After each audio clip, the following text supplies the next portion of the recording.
നമസ്കാരം. എൻട്രാകട്ട് എന്ന ഈ ചാനലിലേക്ക് ഏവർക്കും സ്വാഗതം. പുരാണങ്ങൾ കേൾക്കാൻ താല്പര്യമുണ്ട് എന്നുള്ള കമന്റുകൾ കണ്ടിരുന്നു.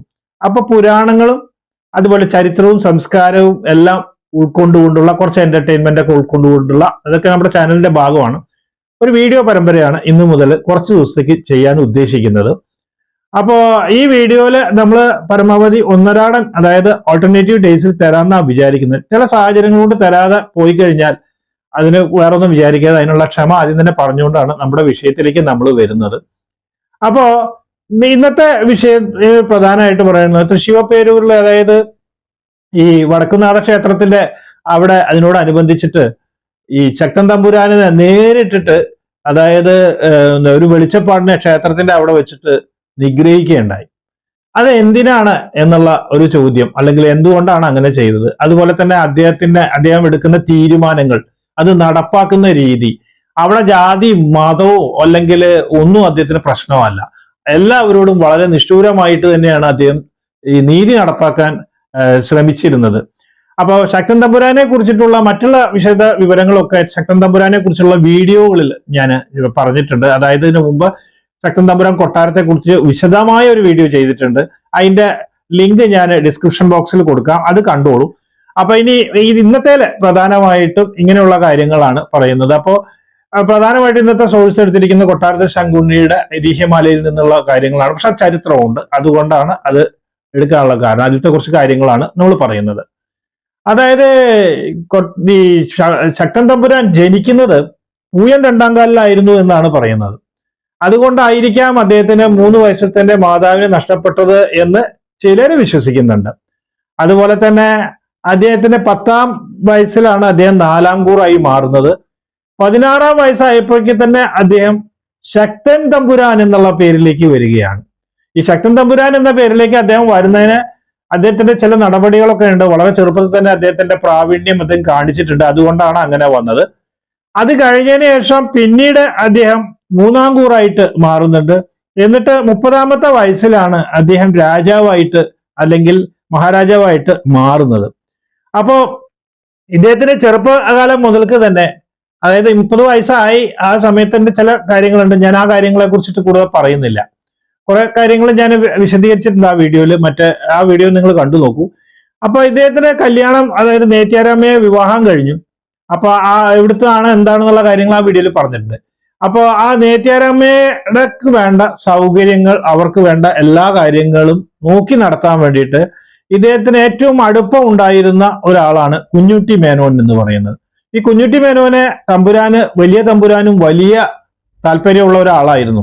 അപ്പൊ ആ കുഞ്ഞുട്ടി മേനോനെയാണ് ഈ വക കാര്യങ്ങൾ നോക്കാൻ ഏൽപ്പിച്ചിരുന്നത്. കുഞ്ഞുട്ടി മേനോൻ അതായത് നേത്യാരാമയുടെ എല്ലാ കാര്യങ്ങളും ഭംഗിയായി നോക്കുകയും ചെയ്തപ്പോൾ അതിൽ കുറച്ച് കൃത്രിമത്വം കാണിക്കുകയുണ്ട്. കണക്കിലൊക്കെ കുറച്ച് കളികളൊക്കെ നടത്തി. അപ്പൊ ഈ ആര് കൃത്രിമത്വം കാണിക്കുകയോ അല്ലെങ്കിൽ അദ്ദേഹത്തിന്റെ ഇംഗിതത്തിന് വിരുദ്ധമായി പ്രവർത്തിക്കുകയോ കള്ളത്തരം അല്ലെങ്കിൽ ഇതൊക്കെ കാണിച്ചു കഴിഞ്ഞാൽ ശക്തൻ തമ്പുരാൻ പൊറുക്കില്ല. അദ്ദേഹത്തിന് ഭയങ്കര അതേ രീതിയിലാണ് അദ്ദേഹം നേരിടുക. അപ്പോ ഈ വിവരങ്ങൾ ശക്തൻ തമ്പുരാൻ അറിഞ്ഞപ്പോ ഇദ്ദേഹം കുഞ്ഞുട്ടി മേനോനെ വിളിച്ചു. കുഞ്ഞുട്ടി മേനോനെ വിളിച്ചിട്ട് അദ്ദേഹം പറഞ്ഞു, ഇപ്പൊ എന്നെ കാണാൻ കുറച്ച് ബുദ്ധിമുട്ടൊക്കെ ഉണ്ടല്ലേ, അപ്പൊ ഇനി മോൾക്ക് എന്നെ കാണണ്ട എന്ന് പറഞ്ഞുകൊണ്ട് ഇദ്ദേഹത്തിന്റെ 2 കണ്ണും കുത്തിപ്പൊട്ടിക്കാൻ പറഞ്ഞു. അങ്ങനെ ഇദ്ദേഹത്തിന്റെ 2 കണ്ണും കുത്തിപ്പൊട്ടിച്ചു ഭൃത്യര്. അപ്പൊ അത് കഴിഞ്ഞതിന് ശേഷം അദ്ദേഹം പറഞ്ഞു, എനിക്ക് നിങ്ങളോടുള്ള വാത്സല്യം കാരണം ഇവിടുന്ന് പോവാന്ന് വേണ്ട, കൊട്ടാരത്തിൽ തന്നെ എല്ലാ സുഖ സൗകര്യങ്ങളോടുകൂടി ഇവിടെ തന്നെ താമസിച്ചു എന്ന് പറഞ്ഞു. പക്ഷെ ഇദ്ദേഹത്തിന് വലിയ തമ്പുരാൻ ഈ വിവരം അറിഞ്ഞു വിളിച്ചിട്ട് എന്റെ തമ്പുരാൻ ശക്തൻ തമ്പുരാൻ ചെയ്തത് എന്തായാലും വല്ലാത്ത ഒരു നീതികേടായി പോയി, അതുകൊണ്ട് ഞാൻ പ്രായശ്ചിത്തം എന്താണ് ഞാൻ ചെയ്യേണ്ടത് എന്ന് ചോദിച്ചു വലിയ തമ്പുരാൻ. അപ്പൊ വലിയ തമ്പുരാനോട് കുഞ്ഞുട്ടി മേനോൻ പറഞ്ഞു, എനിക്ക് എന്തായാലും തമ്പുരാക്കന്മാരെ കാണാതെ ജീവിക്കാൻ പറ്റില്ല. അപ്പൊ ഈ കണ്ണില്ലാത്ത ഞാൻ എന്തായാലും ഇനി ജീവിച്ചിട്ട് കാര്യം, അതുകൊണ്ട് എന്നെ വധിച്ചു കളയണം എന്ന് പറയണം. അങ്ങനെ ഇദ്ദേഹത്തിന്റെ അഭ്യർത്ഥന മാനിച്ചുകൊണ്ട് വലിയ തമ്പുരാൻ ഭൃത്യനെ വിട്ട് അതായത് വെടിവെച്ച് കൊന്നു എന്നാണ് പറയുന്നത്. ഇതാണ് ശക്തൻ തമ്പുരാന്റെ 1ാമത്തെ കാര്യം. ഇങ്ങനെ ഓരോ സംഭവങ്ങളായിട്ട് ഞാൻ പറഞ്ഞുതരാം. ശക്തൻ തമ്പുരാൻ അധികാരം ഏറ്റെടുത്ത സമയത്ത് 2 കോട്ടകൾ, ഒന്ന് കൊച്ചിയിലുണ്ടാവുന്ന കോട്ടകൾ, പിന്നെ ഒന്ന് തൃശ്ശൂരുള്ള കോട്ട. ഇത് രണ്ടിനും അദ്ദേഹം കോട്ട മതിലൊക്കെ കെട്ടി, എന്നിട്ട് അതിന് കിടങ്ങുകൾ കുഴിപ്പിച്ചു. അതിനുശേഷം ഇതിന്റെ ഉള്ളിൽ തന്നെ, അതായത് തൃശ്ശൂരുള്ള കോട്ടയുടെ ഉള്ളിൽ തന്നെ ഒരു കോവിലകം പണിഞ്ഞു. അപ്പോൾ പിന്നെ കൊടിമരം നാട്ടി. അത് കഴിഞ്ഞതിന് ശേഷം അദ്ദേഹം ചെയ്യുന്നത് എന്താ വെച്ച് കഴിഞ്ഞാൽ ഇതിനെ ശക്തിപ്പെടുത്തുക എന്നുള്ളതാണ്. അതിന് അദ്ദേഹം കോട്ട സംരക്ഷിക്കാനുള്ള ചുമതല കൊടുത്തത് ഈഴവരെയാണ്. അദ്ദേഹത്തിന് ഈഴവരെ വലിയ ഇഷ്ടമാണ്. അപ്പൊ ഈഴവർക്കായിരുന്നു അതിന്റെ ചാർജ് കൊടുത്തിരുന്നത്. അവരെ നോക്കാൻ വേണ്ടിയിട്ട് ഒരു തലവനായിട്ട് ഒരു തണ്ടാനെയും നിയമിച്ചു. അതേ സമയത്ത് സൈന്യത്തിലേക്ക് വേണ്ടിയിട്ട് എല്ലാ നായർ കുടുംബത്തിലും ചെറുപ്പക്കാരായ കുടുംബങ്ങൾ ഉള്ളിടത്തൊക്കെ ഒരു അംഗം നിർബന്ധിതമായിട്ട് സൈന്യത്തിൽ ചേരണം എന്നുള്ള ഉത്തരവും പ്രകടിപ്പിച്ചു. അങ്ങനെ ഒരു 10,000-ഓളം വരുന്ന വലിയൊരു സൈന്യം അദ്ദേഹം ഉണ്ടായി. ആ സൈന്യത്തിന്റെ തലവന്മാരാക്കിയിട്ട് 4 കുമുന്താദികൾ എന്ന് പറയുന്ന അതൊരു പട്ടാണ്, 4 പേരുണ്ട്. അതുപോലെ അവരുടെ ഹെഡായിട്ടാണ് അല്ലെങ്കിൽ അവരുടെ സേനാനായകനായിട്ട് പണിക്കർ വലിയ കപ്പിത്താൻ എന്ന് പറയും. അതായത് രാജാവിനെ കൊല്ലുന്ന രാജാവിന് തിന്നുന്ന മന്ത്രി എന്നൊക്കെ പറഞ്ഞ തിന്നുന്ന സേനാനായകൻ, അത്രയും വീരവും കൃത്യം ഇതൊക്കെ ഉള്ള ആളായിരുന്നു ഈ വലിയ കപ്പിത്താനായിട്ടുള്ള ആള്. അങ്ങനെ ഇദ്ദേഹം ഗതാഗത സൗകര്യങ്ങളും ഒക്കറ്റ് കാര്യങ്ങളൊക്കെ അദ്ദേഹം നടപ്പാക്കുന്നുണ്ട് ശക്തൻ തമ്പുരാൻ. അപ്പൊ ഗതാഗതത്തിന് അദ്ദേഹം കണ്ടിട്ടുള്ള ഒരു മാർഗം അത് യഥാർത്ഥത്തിൽ എന്ന് പറയുന്നത് അദ്ദേഹത്തിന്റെ ആ വീക്ഷണമാണ്.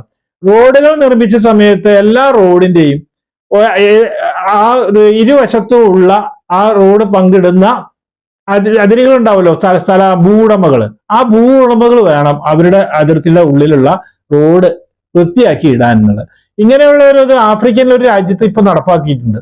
അത് അദ്ദേഹം അന്ന് തന്നെ കണ്ടത്. അതുകൊണ്ട് റോഡ് എപ്പോഴും വളരെയധികം വൃത്തിയുള്ളതായിരിക്കും. അതുപോലെ തന്നെ തൃപ്പൂണിത്തുറ ക്ഷേത്രത്തിന്റെ കിഴക്കേ നട മുതൽ കിഴക്കേ കോട്ടവാതിൽ വരെ 5-8 അരയാല് വൃക്ഷങ്ങളൊക്കെ പാകി അല്ലെങ്കിൽ നട്ട് പിടിപ്പിച്ചു. എന്നിട്ട് ഒരു ഓർഡർ ഇട്ടു. എന്താന്ന് വെച്ച് കഴിഞ്ഞിട്ടുണ്ടെങ്കിൽ ഇതൊന്നും ഒരു ഇല പോലും ആരും പറിക്കരുത് എന്ന് പറഞ്ഞു. ആ സമയത്ത് ഇളയകൂർ തമ്പുരാനുണ്ട്. അദ്ദേഹത്തിന്റെ ഏറ്റവും അടുത്ത അനുയായിയാണ് കുഞ്ഞികൃഷ്ണ മേനോൻ. അപ്പൊ ഇദ്ദേഹത്തിന് 5-6 ആടുകൾ ഉണ്ടായിരുന്നു. ഒരു ദിവസം ഈ ആടിന് ഭക്ഷണം കിട്ടാതെ വന്നപ്പോ ഈ കുഞ്ഞികൃഷ്ണ മേനോൻ ഈ ആലിന്റെ ഇല കുറച്ച് ഇല പറിച്ചിട്ട് ഈ ആടിനെ കൊടുത്തു. ഇത് കേട്ട ഉടനെ തന്നെ ശക്തൻ തമ്പുരാൻ അദ്ദേഹത്തെ വിളിച്ച് അദ്ദേഹത്തിന്റെ കുടുമ പിടിച്ച് അദ്ദേഹത്തിനെ വെട്ടിക്കൊല്ലാൻ വേണ്ടിയിട്ട് വാളോങ്ങി. ആ സമയത്തേക്ക് ഇളയകൂറായിട്ടുള്ള തമ്പുരാൻ വന്ന് കാല് പിടിച്ച് ഒരിക്കലും ചെയ്തത് അങ്ങനെയാണെങ്കിൽ എന്നെയും കൂടി കൊല്ലണം എന്നൊക്കെ പറഞ്ഞ് അപേക്ഷിച്ചപ്പോ മേലാൽ എന്റെ കൺമുമ്പിൽ കണ്ടുപോകരുത് എന്ന് പറഞ്ഞിട്ട് രണ്ടുപേരും അവിടെ നിന്ന് മാറിപ്പോയി. അതാണ് ഒരു രണ്ടാമത്തെ ഒരു സംഭവം. പിന്നെ ഇനി വടക്കുനാഥ ക്ഷേത്രത്തെ കുറിച്ച് പറയുമ്പോൾ വടക്കുനാഥ ക്ഷേത്രത്തില് വൈകുന്നേരം ആയി കഴിഞ്ഞാൽ ഭയങ്കര അല്ലെങ്കിൽ സ്ത്രീകളൊക്കെ നല്ല എപ്പോഴും ആരാധിക്കുന്ന പ്രത്യേകിച്ച് നായർ സ്ത്രീകൾ എപ്പോഴും അവിടെ വന്നിരുന്നു. അപ്പോ ഈ ഒരു ഭംഗിയുള്ള ഒരു സ്ത്രീ അവിടെ വന്നപ്പോ നമ്മളെ ഇഴവരുടെ നമ്മളറിയാലോ തമ്പുരാനായിട്ട് ഏറ്റവും അടുപ്പമുള്ള ആളാണ് ഈ തണ്ടാൻ. ഇദ്ദേഹത്തിന് ഈ നായർ സ്ത്രീയിൽ ഒരു സ്ത്രീയോട് ഭയങ്കര അടുപ്പം തോന്നിയ സമയത്ത് അദ്ദേഹത്തിന് എങ്ങനെയെങ്കിലും ഇവരുടെ കൂടെ ഒരു ദിവസം താമസിക്കണം. ഈ ആഗ്രഹങ്ങൾ ഈ സ്ത്രീയോട് പറഞ്ഞ് സ്ത്രീക്ക് സമ്മതിച്ചില്ല. അങ്ങനെ കുറച്ച് കഴിഞ്ഞപ്പോ തണ്ടാൻ ഭീഷണിപ്പെടുത്തി. ഞാൻ ഇത് രാജാവിനോട് പറഞ്ഞിട്ട് അല്ലെങ്കിൽ രാജാവിന് എനിക്ക് അത്ര അടുപ്പമുണ്ടെന്ന് എനിക്ക് അറിയാമല്ലോ, മര്യാദയ്ക്ക് ഇന്ന് വൈകുന്നേരത്തിനുള്ളിൽ കാര്യം പറഞ്ഞു പറഞ്ഞു. ഈ സ്ത്രീക്ക് ഒരു രക്ഷയില്ല. സ്ത്രീ നേരിട്ട് വന്ന് ശക്തൻ തമ്പുരാന്റെ കൊട്ടാരത്തിൽ വന്നു. അതായത് തമ്പുരാൻ എങ്ങനെ ധരിക്കുക എന്നുള്ളതൊന്നും അവർക്കറിയില്ല. എന്തായാലും എങ്ങനെ അവതരിപ്പിക്കണമെന്ന് വിചാരിച്ച് അങ്ങനെ മുറ്റത്ത് നിൽക്കുമ്പോ തമ്പുരാൻ ഇങ്ങനെ ഒരു സ്ത്രീ അവിടെ കണ്ടപ്പോൾ വിളിച്ചു എന്താ കാര്യം ചോദിച്ചു. അപ്പൊ തണ്ടാന്റെ ഈ കാര്യങ്ങൾ പറഞ്ഞു. അങ്ങനെയാണെങ്കിൽ അദ്ദേഹത്തിന്റെ ആഗ്രഹം സാധിച്ചു കൊടുക്കല്ലേ വേണ്ടത് എന്ന് പറഞ്ഞു. എന്നിട്ട് പറഞ്ഞു ഇന്ന് രാത്രി 10:45 നാഴിക കഴിഞ്ഞിട്ട് വീട്ടിലേക്ക് വരാൻ പറ എന്ന് പറഞ്ഞു. തിരുവായിക്ക് എതിർവായില്ലല്ലോ. അപ്പൊ ഈ സ്ത്രീ വേറെ ഒന്നും വിചാരിച്ചില്ല. ഈ സ്ത്രീക്ക് വേറെ ഒന്നും നടപ്പാക്കുന്നല്ലേ, എങ്ങനെയാലും തണ്ടാനോട് വിവരം പറഞ്ഞു, വന്നോളാൻ പറഞ്ഞു. അങ്ങനെ ഇദ്ദേഹം ആ സമയത്ത് തന്നെ ഒരു ആഘോഷം നടക്കാൻ പോകുന്നുണ്ട്, ഞാൻ ആഘോഷത്തിന്റെ അവിടേക്ക് പോവുകയാണ് എന്ന് പറഞ്ഞു. അങ്ങനെ ആഘോഷത്തിന് വേണ്ടിയിട്ട് എല്ലാ കാര്യങ്ങളും ഒരുക്കങ്ങൾക്ക് വേണ്ടി കുറച്ച് എണ്ണയും പന്തങ്ങള് അതുപോലെ തന്നെ തുണി ഇതൊക്കെ കരുതി വെക്കാൻ പറഞ്ഞു. ഇത് പറഞ്ഞതിന് ശേഷം ഇദ്ദേഹം നേരിട്ടിട്ട് അതായത് ഇവരുടെ വീടിന്റെ അടുത്തായിട്ട് തമ്പുരാനും അതുപോലെ തന്നെ പരിചാരകരും അവിടെ നിന്നു. അങ്ങനെ ഈ പരിചാരകർ അവിടെ എത്തിയതോടുകൂടി മതിലിന്റെ അവിടെ നോക്കുമ്പോഴേക്കും താണ്ടാൻ വന്നു. അദ്ദേഹം വളരെയധികം എന്താ പറയാ സർവാഭരണ അല്ലെങ്കിൽ അവരുടെ വേഷങ്ങളൊക്കെ ധരിച്ച് നല്ല സുഗന്ധദ്രവ്യങ്ങളൊക്കെ പൂശി അദ്ദേഹം പടിപ്പര വാതിൽ അങ്ങ് കടക്കാൻ തുടങ്ങിയ ഉടനെ തന്നെ തമ്പുരാൻ തണ്ടാനെ പിടിച്ച ഉടനെ തന്നെ അദ്ദേഹം ഈ തുണി ഇവന്റെ മേലെ ചുറ്റാൻ പറഞ്ഞു. ശബ്ദം കേൾക്കാതിരിക്കാൻ വായ അടക്കം തുണി ചുറ്റി അതിലെ എണ്ണ ഒഴിച്ചിട്ട് പാന്തം കൊളുത്തി അവനെ കയ്യോട് കൂടിയിട്ട് കൊന്നു എന്നാണ് അദ്ദേഹത്തിന്. അതാണ് ഈ ശക്തൻ തമ്പുരാന്റെ നിയമങ്ങൾ, അല്ലെങ്കിൽ അദ്ദേഹം എടുക്കുന്ന രീതി അങ്ങനെയാണ്. അത് എത്ര അടുത്ത ആളാണെങ്കിലും അദ്ദേഹത്തിന് യാതൊരുവിധ കണ്ടും നോട്ടവും ഇല്ല. അതേപോലെ തന്നെ പിന്നീട് തൃശ്ശൂര്, അതായത് നമുക്കറിയാം പൊതുവെ നമ്പൂതിരിമാരോട് രാജാക്കന്മാർക്ക് ഭയങ്കര അടുപ്പമുണ്ടായിരുന്നു. അപ്പൊ ഒരു ദിവസം 2-3 നമ്പൂതിരിമാര് തൃശ്ശൂര് കരൂർ പടക്ക എന്ന് പറഞ്ഞ സ്ഥലമുണ്ട്, അതിന്റെ അടുത്തേക്ക് എത്തിയപ്പോ ആ കരൂർ പടക്കയ്ക്ക് വടക്കോട്ട് ആ ഭാഗത്തേക്ക് ഇവരോട് വലിയ, അല്ലെങ്കിൽ തമ്പുരാനോട് വലിയൊരു മതിപ്പില്ല, അവിടെ കുറച്ച് ജോനക മാപ്പിളമാരുണ്ട് എന്നൊരു വിവരം കിട്ടി. പക്ഷെ അദ്ദേഹം കാര്യമായിട്ടുള്ള നടത്തുന്നു നടത്തില്ല, കള്ളന്മാരെ ചിലവരുണ്ടാവാം. ഇതില് ഒരു 2 ജോനക മാപ്പിളമാര് പെട്ടെന്ന് ഈ നമ്പൂരിമാരെടുത്ത് വന്നു. അപ്പൊ നമ്പൂരി പറഞ്ഞു, ഞങ്ങളെ ഉപദ്രവിക്കരുത്, ഞങ്ങൾ ശക്തൻ തമ്പുരാന്റെ ഇത് അറിയാലോ, അദ്ദേഹത്തിന്റെ ഭരണമാണ് ഇപ്പോൾ ഉള്ളത്, ഒന്നും ചെയ്യരുതെന്ന് പറഞ്ഞു. പക്ഷെ ഇവര് പറഞ്ഞു അത് വടക്കോട്ടില്ല, ഞങ്ങൾക്ക് ഒരു തമ്പുരാനും പേടിയില്ല പറഞ്ഞു, ഉള്ള ജീവമാണെങ്കിൽ എല്ലാം തന്നോളാൻ പറഞ്ഞു. അങ്ങനെ എല്ലാ ആഭരണങ്ങളും എല്ലാം കൊള്ളയടിച്ചിട്ട് ഇവര് പോയ ഉടനെ തന്നെ ഈ വിവരം ശക്തൻ തമ്പുരാന്റെ അടുത്തേക്ക് എത്തി. അദ്ദേഹം ഉടനെ തന്നെ അദ്ദേഹത്തിന്റെ സേനാപതിയെ വിട്ട് ഈ 2 കള്ളന്മാരെയും പിടിച്ചു കൊണ്ടുവന്നിട്ട് അവരെ കയ്യോടുകൂടി തൊണ്ടി മുതലെടുത്തു. ഇത് തിരിച്ചറിഞ്ഞു. അത് കഴിഞ്ഞിട്ട് ഇവരെ കായലിൽ കെട്ടിത്താത്തി എന്നാണ്. അതാണ് അദ്ദേഹം എടുക്കുന്ന മറ്റൊരു നിയമം. അതുപോലെ തന്നെ കോട്ടപ്പുറത്ത് കുഞ്ഞൻ തിരുമാൽപ്പാട്, അതുപോലെ തന്നെ മാളിയേക്കൽ വലിയ യജമാനൻ, ഈ 2 പേര് ഇട്ട് വളരെ അടുപ്പുണ്ടായിരുന്നു ശക്തൻ തമ്പുരാനും. അപ്പൊ ഈ മാളിയേക്കൽ വലിയ യജമാനൻ എന്നുള്ള പേര് കിട്ടാൻ തന്നെയുള്ള കാരണം, അതിനൊരു കാര്യമുണ്ട്. ഇദ്ദേഹം വലിയ ധനികനും ഇതൊക്കെ ആണെങ്കിലും നായർ ജാതിയിൽ കുറച്ച് താഴ്ന്ന ഒരു ജാതിയായിട്ടാണ് കണക്കാക്കിയിരുന്നത്. അപ്പൊ അദ്ദേഹത്തിന്റെ വീട്ടിലെ സദ്യകളിലോ മറ്റു കാര്യങ്ങളിലോ ഈ കിരിയത്തിലെ ഇല്ലത്ത് എങ്ങനെയുള്ള നായന്മാരൊന്നും പങ്കെടുക്കുകയില്ല. അപ്പൊ അദ്ദേഹത്തിന്റെ വീട്ടിൽ ഒരു ദിവസം താലികെട്ട് നടക്കുകയാണ്, അതായത് താലികെട്ട് കല്യാണം. അപ്പൊ അതിന് എല്ലാ നായർ കുടുംബങ്ങളും എല്ലാവരും ക്ഷണിച്ചിരുന്ന സമയത്ത് ഇദ്ദേഹത്തിന് ഇങ്ങനെ വിഷമമുണ്ട്, എല്ലാ അവര് വരുന്നില്ല, അവര് ഭക്ഷണം കഴിക്കുന്നില്ല എന്നാണ് തമ്പുരാൻ അറിഞ്ഞപ്പോ തമ്പുരാൻ ഒരു ഓർഡർ ഇട്ടു, എല്ലാവരും ചെന്ന് താലികെട്ട് കല്യാണം നടത്തി കൊടുക്കണം എന്ന് പറഞ്ഞു. അങ്ങനെ ഇവരെല്ലാവരും വന്നതിന് ശേഷം ഇവർ ഭക്ഷണം കഴിക്കാൻ ഈ നായന്മാർ ഇരിക്കുന്നില്ല. അപ്പൊ തമ്പുരാൻ തന്നെ വന്ന് എല്ലാവരോടും ഇരിക്കാൻ പറഞ്ഞ് ഇരുന്നിട്ട് 2-3 ആൾക്ക് അദ്ദേഹം തന്നെ ചോറ് വിളമ്പിയിട്ട് ബാക്കിയുള്ളവർക്ക് ഈ അദ്ദേഹം യജമാനോട് വിളമ്പാൻ പറഞ്ഞു, മാളിയേക്കലിനോട്. അങ്ങനെ അവരെല്ലാം കഴിഞ്ഞതിന് ശേഷം ഉടനെ തന്നെ അദ്ദേഹം ഒരു പ്രഖ്യാപനം നടത്തുകയാണ്. ഇന്നു മുതൽക്ക് മാളിയേക്കൽ നായരായിരിക്കുന്നു എന്ന് പറഞ്ഞു. അതായത് ഇത് കഴിഞ്ഞു കഴിഞ്ഞാൽ, അത് മാത്രമല്ല അദ്ദേഹത്തിന് യജമാനൻ എന്നുള്ള പട്ടം അദ്ദേഹം അനുവദിച്ചു കൊടുക്കുകയും ചെയ്തു. ഇതാണ് മാളിയേക്കൽ. ശക്തൻ തമ്പുരാന്റെ ഒരു തീരുമാനത്തിന്റെ കാര്യമാണ് ഞാൻ പറഞ്ഞത്, അത് നടപ്പാക്കുന്ന രീതി. അങ്ങനെ ഈ മാളിയേക്കല് വലിയ അടുപ്പൊക്കെ ആണെന്ന് വെച്ചിട്ട് നിങ്ങൾ മാളിയേക്കൽ പറഞ്ഞ മുഴുവനും ശക്തൻ തമ്പുരാൻ കേൾക്കുന്നൊന്നുമില്ല. ആ സമയത്ത് ഒരു ധനികനായ ഒരു ഈഴവൻ ഒരു കുറ്റം ചെയ്തു. ആ ഒരു കുറ്റം ചെയ്തപ്പോൾ അദ്ദേഹത്തെ തടവിന് ശിക്ഷിച്ചു രാജാവ്. അപ്പൊ ഇദ്ദേഹത്തിനെ വിടുവിക്കാനായിട്ട് കുറച്ച് പണമൊക്കെ ആയിട്ട്, ഏറ്റവും അടുത്താണല്ലോ രാജാവിന്റെ ഏറ്റവും അടുത്ത ആളാണല്ലോ മാളിയേക്കൽ. അപ്പൊ മാളിയേക്കലിന്റെ അടുത്തേക്ക് ഇവർ ചെന്നിട്ട് ഈ പണം കൊടുത്തിട്ട് എങ്ങനെയെങ്കിലും ഒന്ന് പറഞ്ഞിട്ട് ഒന്ന് വിടുവിക്കാൻ പറഞ്ഞു. ഈ വിവരം ശക്തൻ തമ്പുരാൻ നേരത്തെ അറിഞ്ഞ ഉടനെ തന്നെ അദ്ദേഹത്തിന് ദേഷ്യം വന്നു. കാരണം ഇദ്ദേഹം പണമൊക്കെ വാങ്ങിച്ചിട്ട് ഏറ്റു മാളിയേക്കൽ. ആ വിവരവും ഇദ്ദേഹം അറിഞ്ഞു. ഉടനെ തന്നെ ഭൃത്യനോട് വിളിച്ചിട്ട് പറഞ്ഞു, നാളെ ഇദ്ദേഹം എൻ്റെ അടുത്ത് ഈ ശുപാർശയായിട്ട് വരുന്ന സമയത്ത് ഈ ഈഴവന് വെടിവെച്ച് കൊല്ലണം എന്ന് പറഞ്ഞു. അതുപോലെ ഇദ്ദേഹം പിറ്റേ ദിവസം ഈ കാര്യങ്ങൾ അവതരിപ്പിക്കാൻ വേണ്ടി തുടങ്ങിയപ്പോൾ ഒരു വെടിശബ്ദം കേട്ടു. അപ്പൊ എന്താണ് വെടിശബ്ദം എന്നുള്ളത് അവിടുത്തെ ശിപായിയോട് ചോദിച്ചപ്പോൾ ശിപായി പറഞ്ഞു അത് ഇയാളെ വെടിവെച്ച് കൊന്നതാണ് എന്ന് പറഞ്ഞു. അപ്പൊ ഉടനെ തന്നെ ഇദ്ദേഹം പറഞ്ഞു, ഞാൻ ഇന്നലെ തന്നെ ഈ ഓർഡർ കൊടുത്തായിരുന്നു, ഇന്നലെ വന്നിരുന്നെങ്കിൽ ഒരു പക്ഷേ ഇദ്ദേഹത്തെ രക്ഷപ്പെടുത്താമായിരുന്നു എന്ന് മാളിയേക്കലിനോട് പറഞ്ഞു. മാളിയേക്കൽ തടിയും കൊണ്ട് പെട്ടെന്ന് രക്ഷപ്പെട്ടു എന്നാണ്. കാരണം അദ്ദേഹം എടുക്കുന്ന തീരുമാനങ്ങളിൽ ആര് വന്ന് പറയുന്നതും അദ്ദേഹത്തിന് സ്വീകാര്യമല്ല. അങ്ങനെ വന്നു കഴിഞ്ഞാൽ അദ്ദേഹം ഉടനെ തന്നെ അത് ശിക്ഷ കടുപ്പാക്കുകയുള്ളൂ, പ്രത്യേകിച്ചതില്. അപ്പൊ അതേപോലെ തന്നെ പിന്നീട് അദ്ദേഹത്തിന്റെ ചിറ്റമ്മയാണ് ഇദ്ദേഹത്തെ വളർത്തിയത്. ചിറ്റമ്മയ്ക്ക് 2 പുത്രന്മാരുണ്ടായിരുന്നു, ഇളയ തമ്പുരാനും വീര കേരള മൂന്നാംകൂറും. ഇവര് ഒരു ശാസ്ത്രജ്ഞൻ, അല്ലെങ്കിൽ ഇവര് ശാസ്ത്രം ഒക്കെ പഠിക്കാൻ വലിയ താല്പര്യമാണ്. അപ്പൊ വേദശാസ്ത്രം പഠിക്കണം. ക്ഷത്രിയർക്ക് വേദം പഠിക്കാനുള്ള അർഹതയില്ല എന്ന് പറഞ്ഞുകൊണ്ട് മലയാള ബ്രാഹ്മണന്മാർ അത് വിലക്കി.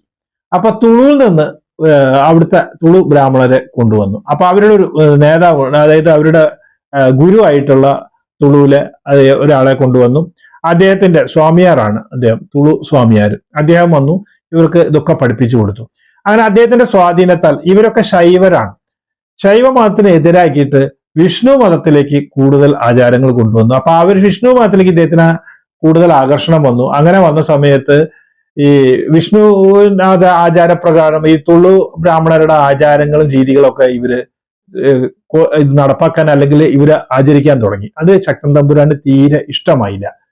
അങ്ങനെ ആ ഒരു കാര്യം എങ്കിലും അദ്ദേഹം കാര്യമായിട്ട് ഒന്നും പറഞ്ഞില്ല.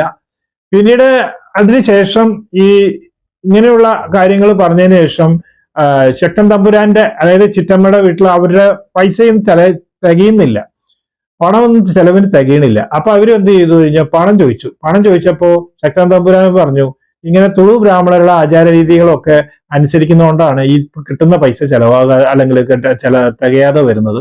അതുകൊണ്ട് ഇനി മുതൽക്ക് വേറെ ഒരു പൈസയും തരില്ല എന്ന് പറഞ്ഞു. ഇവര് പരാതി അന്ന് ബ്രിട്ടീഷുകാരുടെ ഒരു ഇതുണ്ടല്ലോ മെക്കോള പ്രഭുവിന് കത്തെഴുതി. മെക്കോള പ്രഭു ഇദ്ദേഹത്തിന്റെ വളരെ അടുത്ത സുഹൃത്താണ്. അദ്ദേഹം ഈ എഴുത്ത് കൊണ്ടുവന്ന് ശക്തൻ തമ്പുരാന് കാണിച്ചു കൊടുത്തു. ശക്തൻ തമ്പുരാൻ എഴുത്തും മേടിച്ച് നേരെ ചിറ്റമ്മയുടെ അവിടെ വന്നു. ഈ രണ്ട് തമ്പുരാക്കന്മാരെയും വിളിച്ചിട്ട് അദ്ദേഹം ക്രോധാകുലനായി കാര്യങ്ങൾ പറഞ്ഞു. മേലാൽ ഇത്തരത്തിൽ എന്തെങ്കിലും സംഭവം ഉണ്ടായി കഴിഞ്ഞാൽ അപ്പോ അദ്ദേഹം ആരെന്ന് അറിയുമെന്ന് പറഞ്ഞ് ഒരു ഭീഷണിയും കൊടുത്ത് ഒരു വാണിയും കൊടുത്ത് അവിടെ നിർത്തി.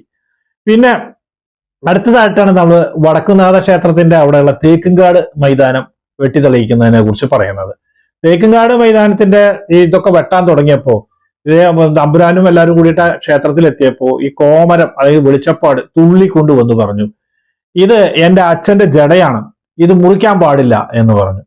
അപ്പൊ ഉടനെ തന്നെ ഇദ്ദേഹം മറുപടി കൊടുക്കുകയാണ്. അത് ശക്തൻ തമ്പുരാന് പറയുന്നു, അതായത് ഇത് ജടയാണ് എന്നുണ്ടെങ്കിൽ ആ ജടയൊക്കെ വെട്ടി ഞങ്ങള് ഇവിടെ വൃത്തിയാക്കി ഇവിടെ നല്ലൊരു വെടിപ്പും ഇതൊക്കെ ആയിട്ട് ഒരു പ്രദർശന വഴി ഉണ്ടാക്കാനാണ് ഉദ്ദേശം എന്ന് പറഞ്ഞു.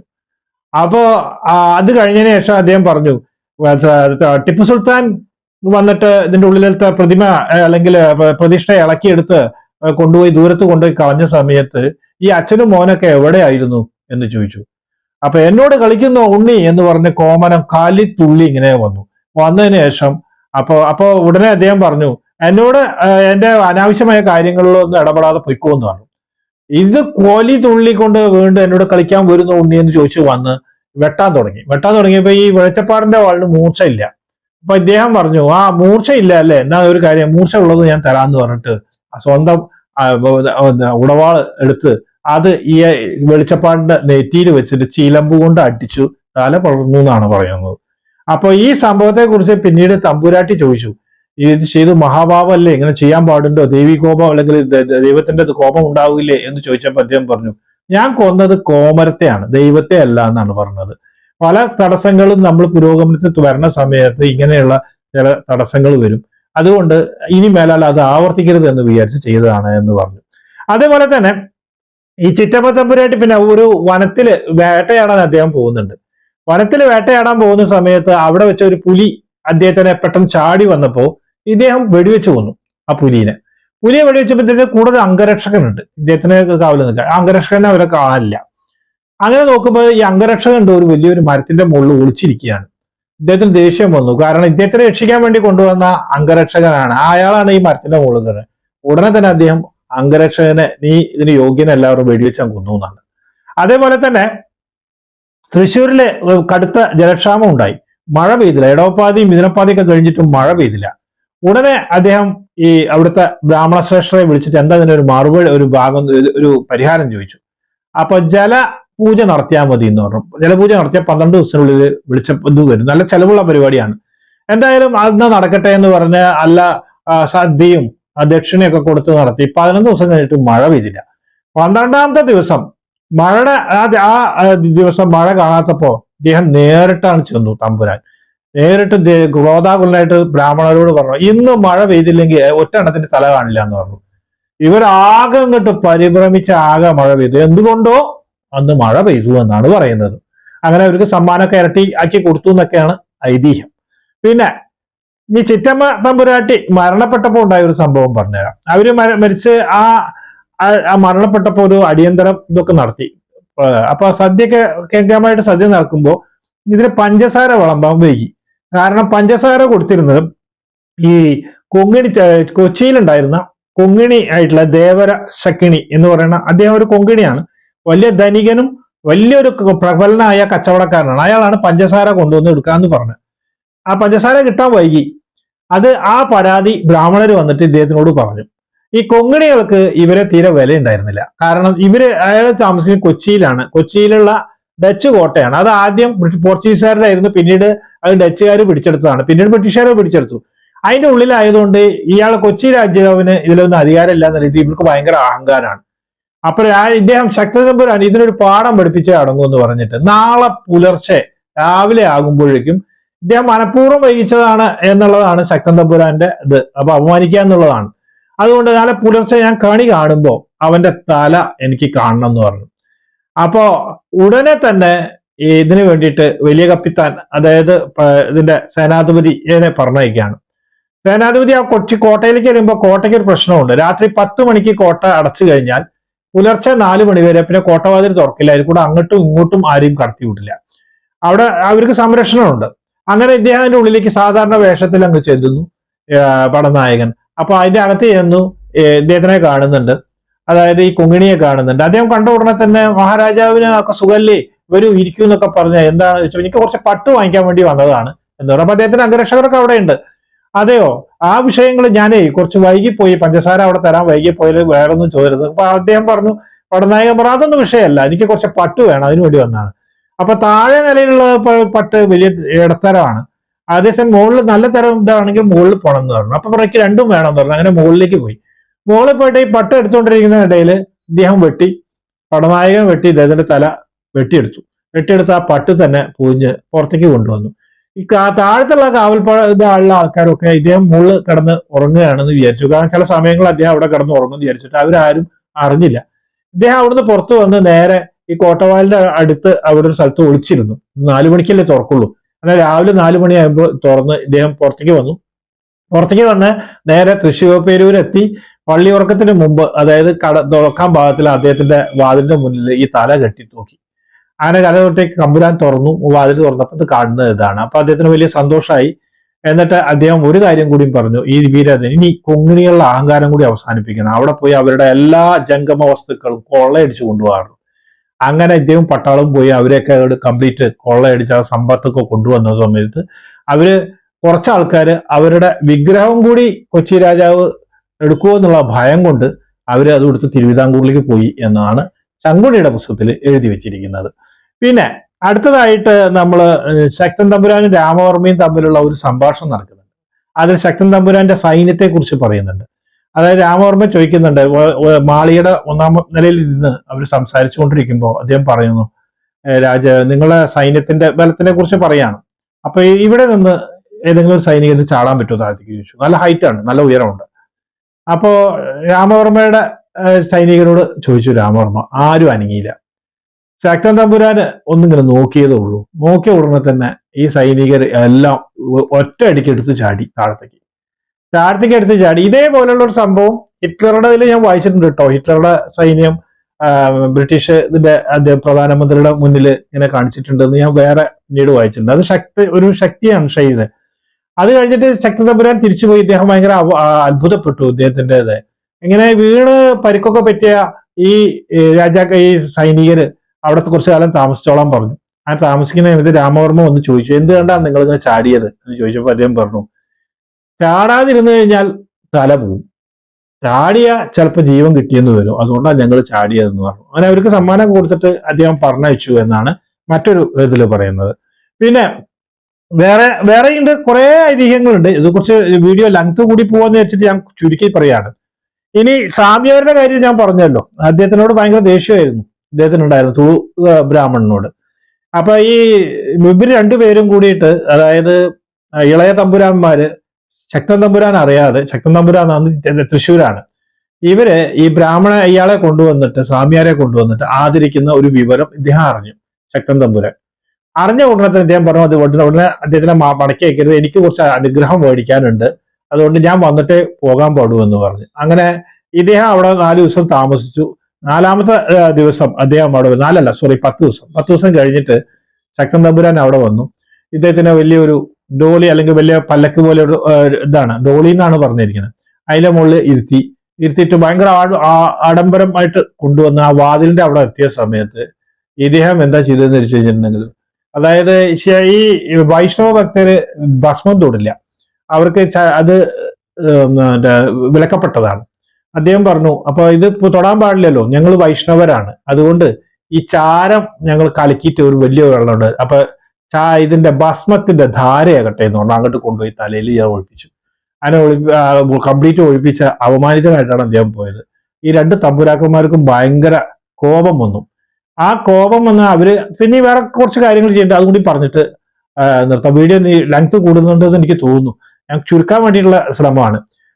ഈ സോമയാജി അല്ലെങ്കിൽ ചോമാതിരി എന്ന് പറയും. ഒരു ദിവസം അദ്ദേഹം ശക്തൻ തമ്പുരാനെ ഇതിൽ വരുന്ന സമയത്ത്, അതായത് കായലിൽ വരുന്ന സമയത്ത് അവരുടെ തോണിയുണ്ട്, ഓടിത്തോണി എന്നാണ് പറയുക, അത് കുറച്ച് സ്പീഡ് കൂടും. അപ്പൊ അങ്ങനെ വരുന്ന സമയത്ത് വഴിക്ക് വെച്ചിട്ട് വടക്കു നിന്ന് ഒരു വഞ്ചി വരുന്നത് കണ്ടു.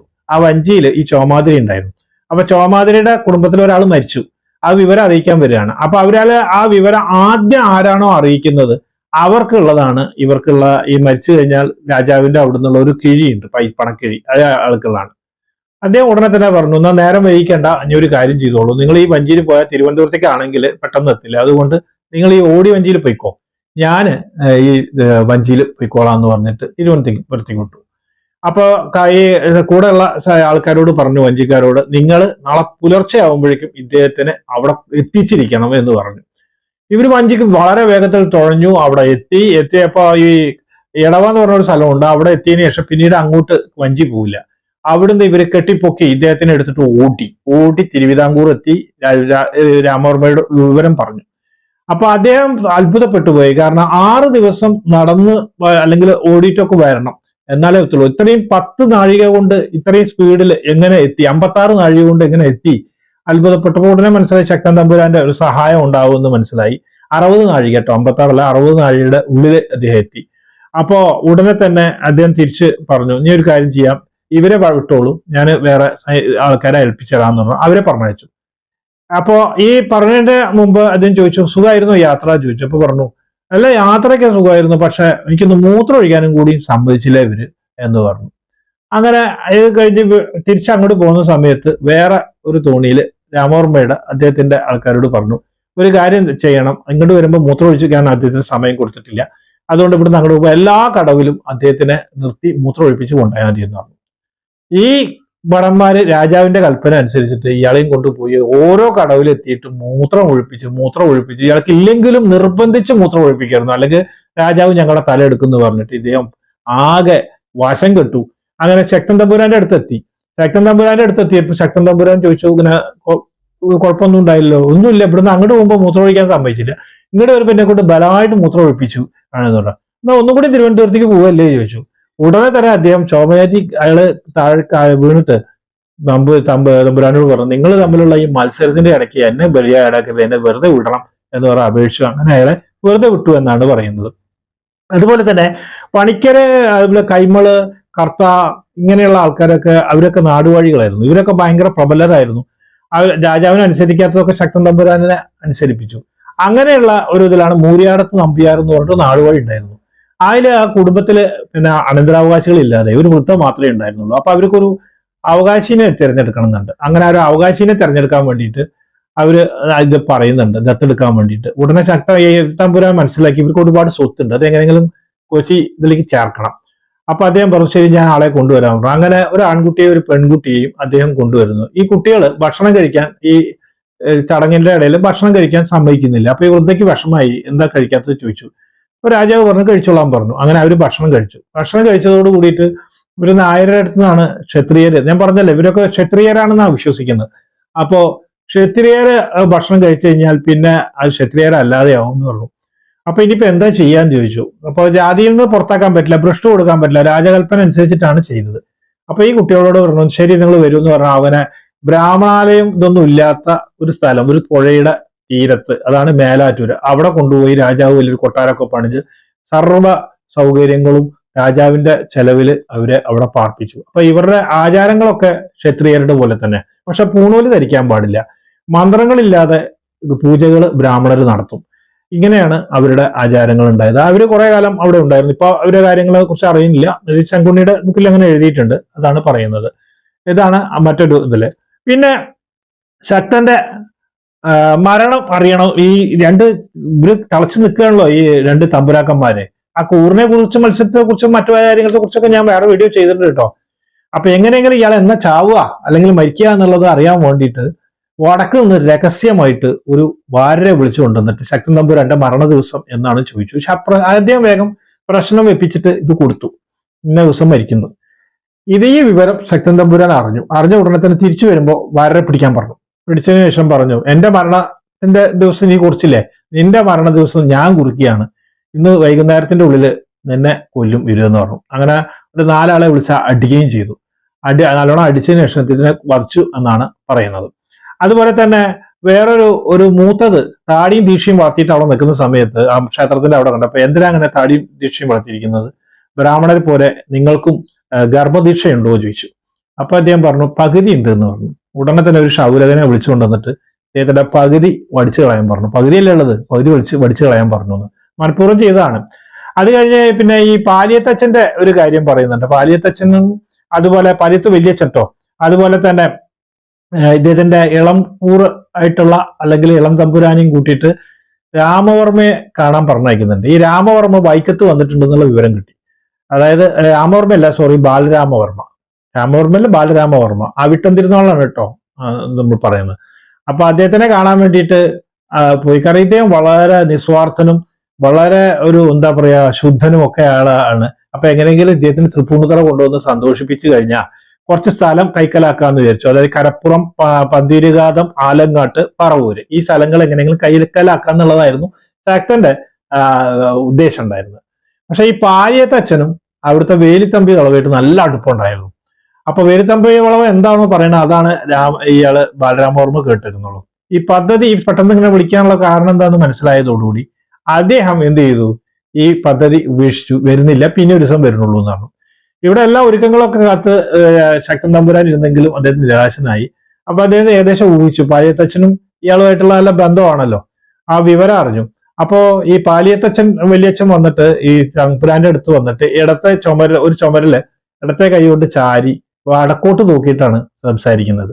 അപ്പൊ വടക്കോട്ട് നോക്കിയപ്പോ അദ്ദേഹം പറഞ്ഞു, അപ്പോ എന്തായാലും അച്ഛന് തെക്കോട്ട്, അച്ഛൻ എന്ന് പറഞ്ഞ മേനോന് തെക്കോട്ടാണല്ലോ ചായ്വ് എന്ന് പറഞ്ഞു. ഉടനെ തന്നെ അദ്ദേഹം മറുപടി കൊടുത്തു, തെക്കോട്ടാണ് ചായ്വെങ്കിലും ദൃഷ്ടി വടക്കോട്ടാണെന്ന് പറഞ്ഞു. ആ മറുപടി അദ്ദേഹത്തിന് ഇഷ്ടപ്പെട്ടില്ല. ഉടനെ തന്നെ അവിടുന്ന് സ്ഥലം വിട്ടോളാൻ പറഞ്ഞു. പിന്നീട് അദ്ദേഹം മുള്ളൂർക്കര വന്ന് താമസിക്കുകയാണ് ചെയ്തത്. ശക്തൻ തമ്പുരാൻ മരിക്കുന്നവരെ അദ്ദേഹം പിന്നെ തൃശ്ശൂർക്ക് പോയിട്ടില്ല എന്നാണ് പറയുന്നത്. അതേപോലെ തന്നെ ഈ ലാസ്റ്റ് അദ്ദേഹം ശക്തൻ തമ്പുരാൻ മരിക്കുന്ന സമയത്ത് അദ്ദേഹം പറയുന്ന ഒരു കാര്യമുണ്ട്. അതായത് അവര് മരിക്കേണ്ട സമയമായപ്പോൾ ആൾക്ക് മനസ്സിലായി അദ്ദേഹത്തിന്. അപ്പൊ ഇളങ്കൂറായിട്ടുള്ള രാജാക്കന്മാരെ ഇവരെ വിളിച്ചിട്ട് തമ്പുരാന്മാരെ വിളിച്ചിട്ട് പറഞ്ഞു, അതായത് വടക്കുനാഥ ക്ഷേത്രത്തിലെ യോഗിയാരെ അവരോധിക്കുക. അതായത് ചെയ്യാൻ പാടില്ലാത്ത കാര്യങ്ങളാണ് ആദ്യം പറയുന്നത്. 4 കാര്യങ്ങൾ ചെയ്യരുത്. വടക്കുനാഥ ക്ഷേത്രത്തിലെ യോഗിയരെ അവരോധിക്കുക, അതുപോലെ ഇരിങ്ങാലക്കുട ക്ഷേത്രത്തിൽ തച്ചുട കൈമളെ അവരോധിക്കുക, അതുപോലെ തന്നെ പാലിയത്ത് മേനവന് മന്ത്രിസ്ഥാനം കൊടുക്കുക, ഇംഗ്ലീഷുകാരോട് മത്സരിച്ച് വെടിവെക്കുക. ഇങ്ങനെയുള്ള 4 കാര്യങ്ങൾ ഒരു കാരണവശാലും ചെയ്യരുത് എന്ന് അദ്ദേഹം മറുപടി കൊടുത്തിട്ടാണ് അദ്ദേഹം മരിക്കുന്നത്. അല്ലെങ്കിൽ ഇങ്ങനെയുള്ള ഒരു കൽപ്പന പുറപ്പെടുവിച്ചതിന് ശേഷമാണ് അദ്ദേഹം മരിക്കുന്നത്. അപ്പൊ കൂടുതൽ വിവരങ്ങളുമായിട്ട് അല്ലെങ്കിൽ വിശേഷങ്ങളുമായിട്ട് നമുക്ക് അടുത്ത വീഡിയോയിൽ വരാൻ. വളരെ രസകരമായ ഒരു വീഡിയോ ആണ് നെക്സ്റ്റ് വീഡിയോ. നിങ്ങൾക്ക് ഇത് ഇഷ്ടപ്പെടുവോ ഇല്ലയോ എന്നൊന്നും എനിക്കറിയില്ല. ജസ്റ്റ് എനിക്ക് കിട്ടിയ ചരിത്രവും ഐതിഹ്യവും ഒക്കെ കലർന്ന കുറച്ച് കാര്യങ്ങൾ ഞാൻ നിങ്ങളുമായിട്ട് പങ്കുവെച്ചു മാത്രമേ ഉള്ളൂ. അപ്പോൾ വീണ്ടും കണ്ടുമുട്ടാം. എല്ലാവർക്കും നന്ദി.